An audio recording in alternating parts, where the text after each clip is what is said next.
Hello, welcome to our YouTube channel, talking about all things freelancing.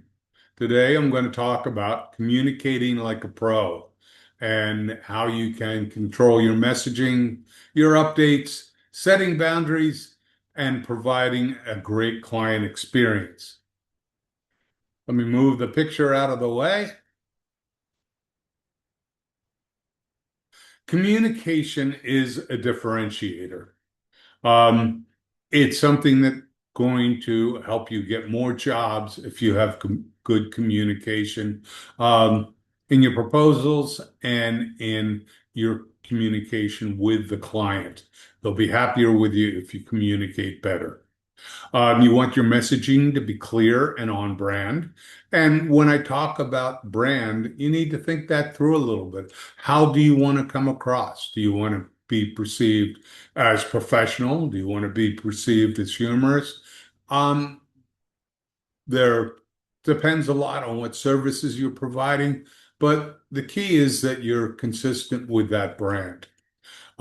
You want your updates to be consistent and you want them to be proactive. Let the people know before they run into trouble. Um, you want your boundaries to be clearly defined and enforced.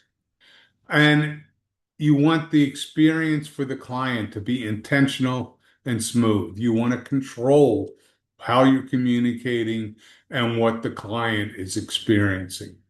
Um, and clients are going to evaluate you on how responsive you are, how quickly you return with questions and issues, your clarity, um, how concise you are, and your predictability.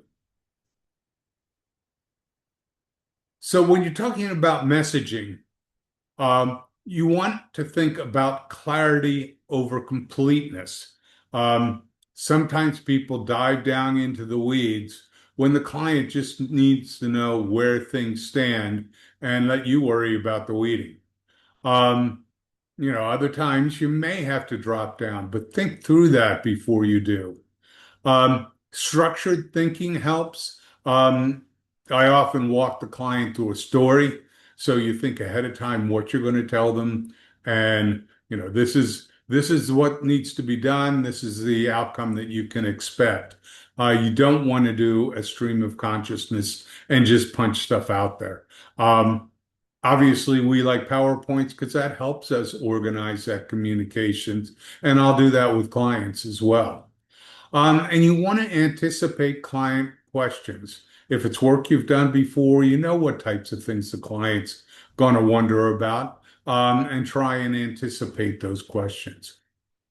Um, some techniques you can use. The big one is executive style is something that a lot of people do. Well, we'll start with the outcome or the answer. So you want to get that up front. Answer the client's questions right away. Then provide the context or the details that go with it. Um, and finally, end with the next steps or an ask what you want the client to do or what you need them to do to give them what they want. Your tone and your professional presence, you want it to be direct but respectful. So you want to avoid over explaining. Um, Sometimes people let the client know what they want and then they keep talking and get in trouble. Don't be that person. Um, why updates matter more than progress.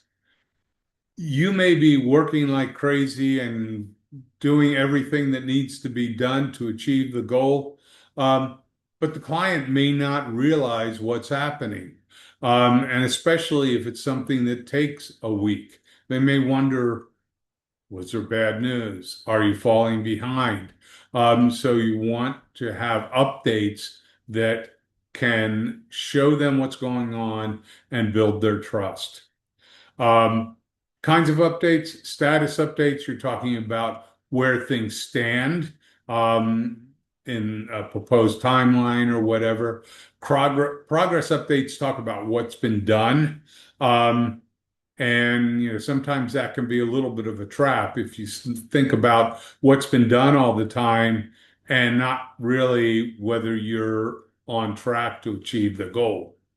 Risk updates, what might go wrong, what things you need, those are important as well. An ideal update format, you can go through what's completed, so tell them what was finished, and ideally trace that back to what was in the proposal. The items in progress, what you're still working on, what's next, what you will work on after you get done with what you're doing. Um, Risk and issues is a big one, especially if the client that needs to provide you information. You want to identify upfront what you're waiting on and what's that going to do to the project if you don't get it when you're expecting it. And any decisions that are needed. Um, in all honesty, this is a great way to upsell. You can go through the client with the client. This is what I'm planning to do, but I noticed, in your process, this happens and this happens. If I did some extra work, I could give you a tool that would let you do your job better. So that's an upsell. It's a scope change. You need to let them know it's more work, but you let them know you're thinking about their process and how it's going to improve. Um, you want to set your cadence update frequency up front. You want to make sure they know when they should expect the updates, and over communicate early. Make sure they know what you're going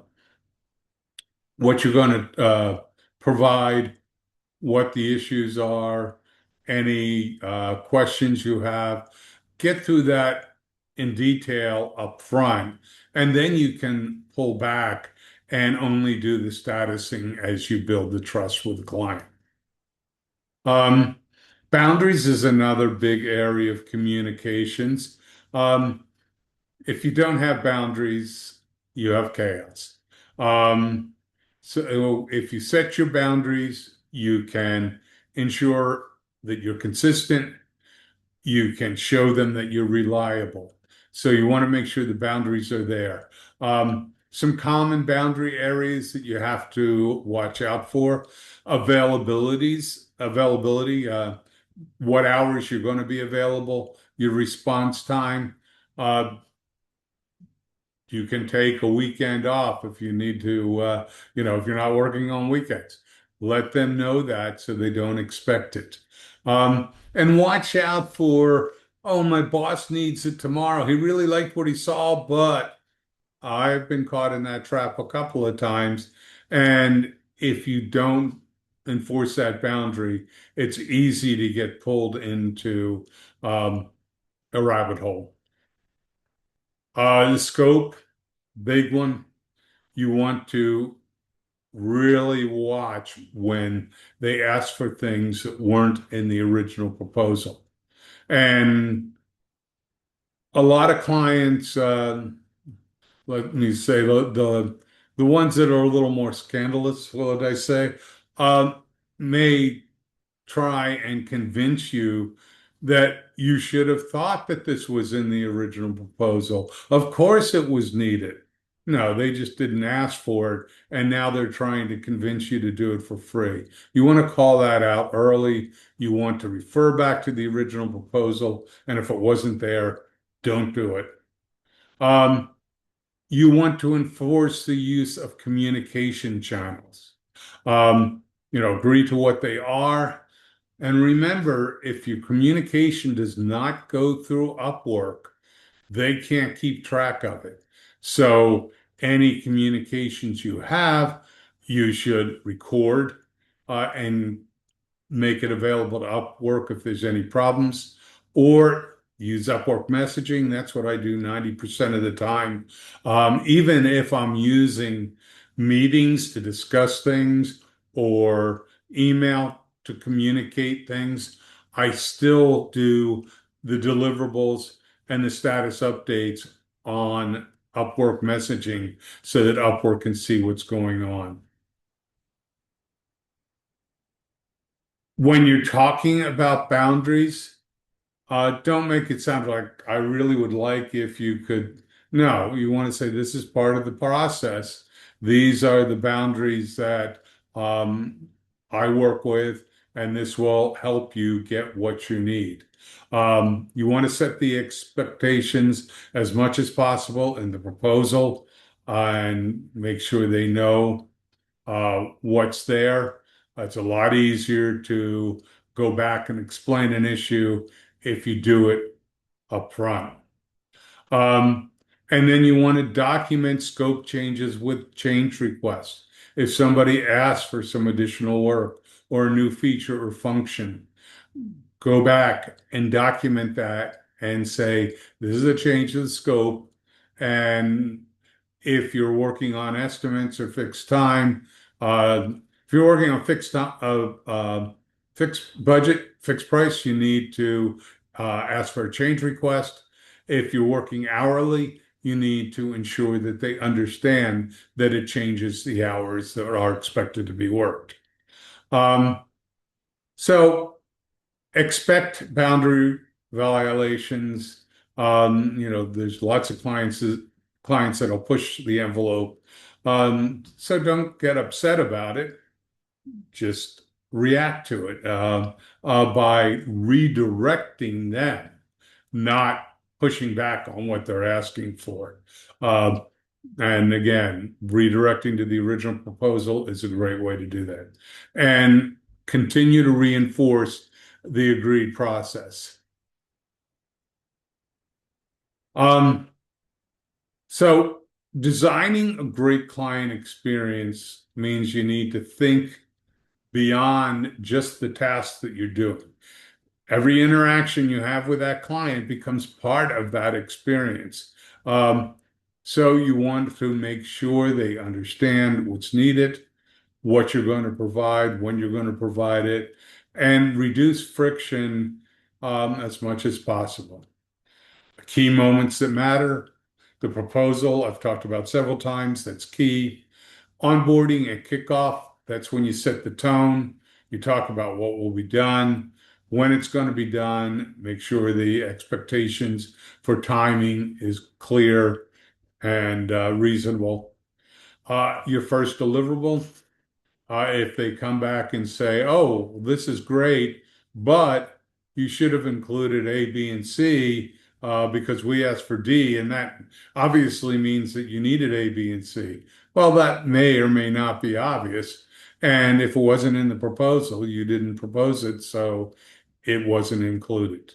Um, Handling issues or delays, you want to communicate, you want to help them understand the problem. I had one recently where uh, the client asked for some additional work in the meetings, and I said, okay, well, I'm going to do this additional function and this additional function, and then I got a note that said, hey, I just looked at the billing and you're like over what we were expecting. And so I actually went back and took the time to lay out, well, this is how much time we spent on this. This is how much time we spent on this. And here's why the price is higher than it originally was. And that was an hourly contract. So I encouraged them. I said, next time, we could do this as a fixed price contract and it takes the risk away and you don't have to worry about that. Um, and they were fine with that and gave me a 5-star review. So you just want to talk it through. And then finally, at the project close, you want to make sure they were happy, got everything they needed. And the Upwork system provides a great way to do feedback with client feedback and freelancer feedback. So you want to create professional systems with fast acknowledgement, clear timelines, organized deliverables, and have proactive communications. It's those small touches that make a big difference. Recapping messages after meetings is a big one. And now with AI, a lot of times you can do that right after the meeting. If you have any recording, it will summarize it for you. You want to make sure your next steps are clear and the workflows are predictable and well understood. Um, your communications, the messaging should be clear and structured. Your updates should be consistent and proactive.